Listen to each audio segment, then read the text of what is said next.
Akala ko ba naninindigan ng Senado noon na talagang walang akap? O yun nga. Yakapan, meron siguro. Doon sa baba, wala tayong masisisi. Nasaan ha? Mukhang maayos sa baba. Mukhang doon talaga sa BICAM. Nagkaroon ng hindi kawasay... ano ba ang nangyari talaga? Hindi ko maubos maisip eh. Di ba? Well, hindi na-approve yung 36. Ang na-approve po 26, pero meron pa rin. 26 billion pa rin ang ibinigay sa kanila. Di ba? Wow, jackpot! Ay, kasi nga naman, 24 sila versus 300 plus eh. Di ba? Ganun ba? Ano ang nangyari? Ako dapat, alam mo, sa pagkakataon ito ha, mukhang tahimik na tahimik si Senador Chis Cordero ang sa ating Senate President. Oo nga, no? Senator Wala siyang kakibo-kibo ngayon, ano? Tayo mo sana... dati, pinagtatanggol pa niya yung tinanggalan nila yung DepEd. Yun, Pero nung nagsalita yung DepEd, hindi ho totoo. Hindi namin nagamit yung computerization program fund na yan.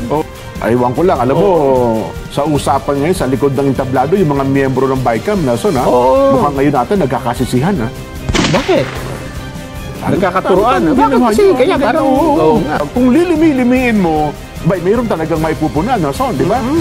Katulad ngayon, Jen, December 23 na, pinaghandaan ng gobyerno. Pagpasok ng bagong taon, dapat may bagong budget ha? Yes. Pinaghandaan ho yan. Kaya lang ang problema, nung binusisi yung budget, mukhang naghanda tayo, pero mali yung paghahanda. Ha?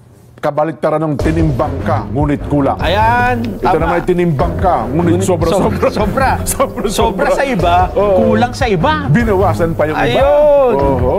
Siguro, bago natin ituloy, bibigyan lang natin ng glimpse, tanaw. Yung ating mga babayan, ano-ano ba yung mga budget na binawasan? Kasi nasa kamay na ito ng Pangulo ngayon di ba? At tinitingnan ng Pangulo kung ano bang gagawin natin dito, Una, at teka lang, magtuloy hindi pa pinirmahan, ano nga 20 Hindi pa. Dapat pipirmahan. Hanggang ngayon po, hindi pa napipirmahan. 23 na, 8 araw na lang. Tingnan nyo kung tama ba na limi-limiin ito ng Pangulo.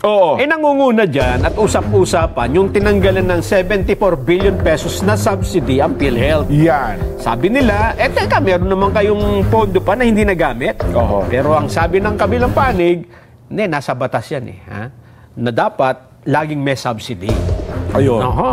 Ang DSWD. Pero walang tinukoy kung magkano Wala naman. Kung ako doon, binigyan ko 1,000 sa'yo. Pwede. At least may importante naman may subsidy. Na ano mo yung batas. Natugunan mo yung sa batas. Kasi zero. Yung pero yun marami ang magkakaibang pananaw doon sa punto ng PhilHealth. Yun nga. Magkakaiba. Yes, okay. Sa DSWD naman, ang ibinigay na pondo, 217.34 billion. Mababa sa 313.26 billion na panukala ng Kamara at sa 226.67 billion sa ilalim ng National Expenditure Plan. Ibig sabihin, meron ng talagang pondong proposal. Hinihingi ng DSWD, yes. Kasi kaya lang, pinipresent nila nung nag-BICAM, tataka sila bakit biglang bumaba. Nabawasan pa. Yun namang Department of Health, bumaba ng 273.72. Ang request nila ay magkano dapat? Mas mababa. Hindi ko kasi maintindihan yung pagkakaya dito. Basta mas mababa. Doon sa hiling nila, ang inaprubahan, mas mababa. Okay. Binigyan lang sila ng 247. Hindi, kasi ang talagang proposal na ng ay 273. 273 na minus 247. Okay. Yun. Yung DepEd.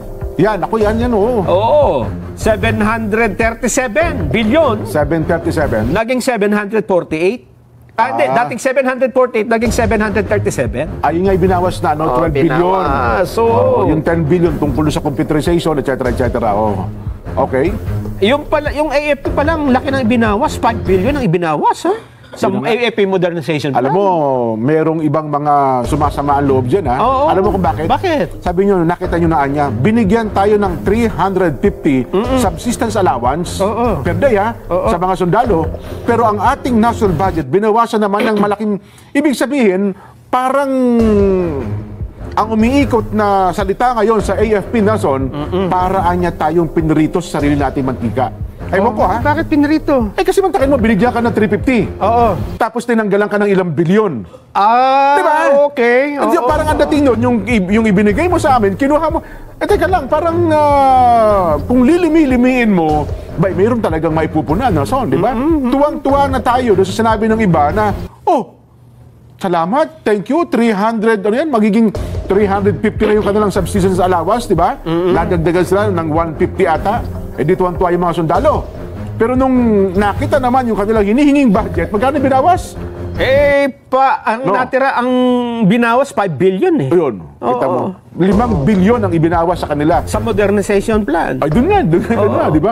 Kaya ang sabi ng iba, yung mga retiradong general, dapat ba tayo matuwa o dapat tayo mag-isip na mabuti ano ginawa sa atin?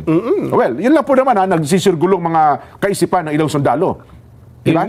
At tapos, pag titignan nila, maiinggit ka dun sa ibang mga tinaasan dyan ha? Yan na. Number 1, DPWH. 1.113 trillion. Mas mataas sila kasi laging comparison yan. DepEd. Ang totoo, dapat DepEd ang pinakamataas Pero hindi ko alam kung anong paliwanag nila. Bakit naging DPWH umabot na 1 trillion mahigit.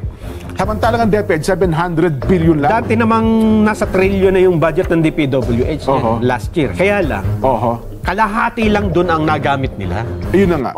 Hindi nila nagamit talaga. Tapos, ang Kamara, itong tinitingnan nila na naging 33.67 billion mula sa 16.345. So, ang request nila 16 lang?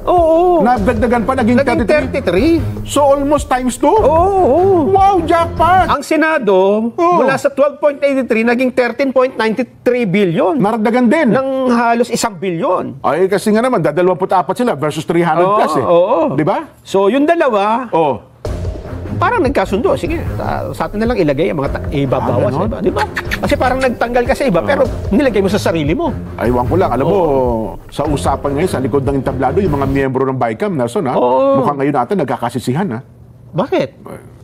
Nagkakaturuan. Bakit kasi? Kaya parang, akala ko ba sabi niyo okay na yan? Akala ko ba pipirman agad ang Pangulo? Okay na ito sa Pangulo. Bakit biglang ayaw? Kasi ganyan Ang problema, ang punching bag nila ngayon, hindi nila may turo yung mataas Ang punching bag ngayon, yung leader ng Kamot. Kasi siya ang lagi na pagbubuntunan ng gamit Sino pa ba? Diba? Diba? Yaman din lamang ikaw lagi na akuin mo na lahat. Ikaw na. Ewan ko lang kung aalma ngayon. Kasi yun ang nagsisirkulo din na Nelson. Doon sa 24 na miyembro. Kasi 12-12 yan 12 representante ng Senate, tsaka 12 representante ata ng Kamara. Ay ngayon, ganun na. Naku po. Ano na nangyari ngayon? 23 na, hindi pa napipirmahan yan. Ano kayang gagawin niya ng presidente? Di ba? Yan, naku. At yan sinasabi natin na... Iimbestigahan natin ng Quadcom yan? Ipatatawag yung mga miyembro ng BICAM? Delikado ka. Pwede kaya gawin yun, kasi bigla nagkagulo sa BICAM Di ba? Hindi, kung tayong dalawa dyan, nawala sa BICAM, hindi natin maintindihan paano nangyari, si Senador Amy nga nandun Ayun yun ba? Totoo. Ang sasabi, ano naman nangyari? Para kami nangangapa sa dilim, di ba? Parang hindi nila alam talaga kung paano nangyari yun. Totoo. Sa lahat ng mahirap nangangapa ka sa dilim Baka ang makapa mo, kung hindi masangsang ang amoy. Di ba?